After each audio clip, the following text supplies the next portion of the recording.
শুনানি পর্ব শেষ হতে চলল, কিন্তু হয়রানির অভিযোগ এখনো পর্যন্ত শেষ হলো না। সেরিব্রাল পালসিতে আক্রান্ত সন্তান, তাকে নিয়ে ছুটতে হলো বাবা মাকে।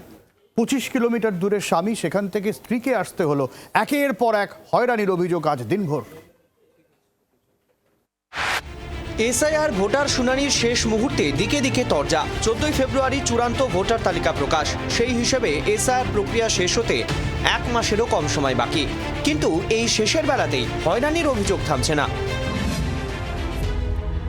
শ্রীরামপুরের চাতরা লাহিড়িপাড়ার বাসিন্দা সাম্য চট্টোপাধ্যায় সেরিব্রাল পালসিতে আক্রান্ত। ঠিকমতো হাঁটাচলা করতে পারছেন না, চোখেও কম দেখেন। অভিযোগ, কোনো কারণ না দেখেই তাকে এসআইআর শুনানিতে ডাকা হয়েছে। সেখানে সাম্যর বাবার একাধিক নথি চেয়ে হয়রানির অভিযোগ উঠছে।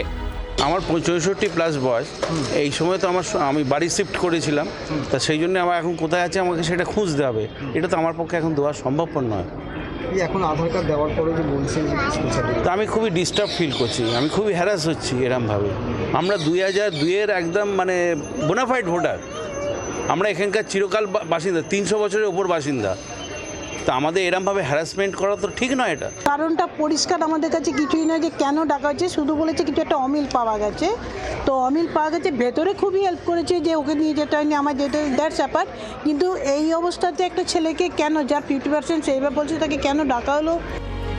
আলিপুরদুয়ার জংশনের বাসিন্দা হরগোবিন্দ মোহন্ত, বয়স প্রায় 77 বছর। চোখে দেখতে পান না, স্বাভাবিক হাঁটা চলার ক্ষমতাও হারিয়েছেন। লোকের বাড়িতে কাজ করে কোনো মতে সংসার চালান স্ত্রী।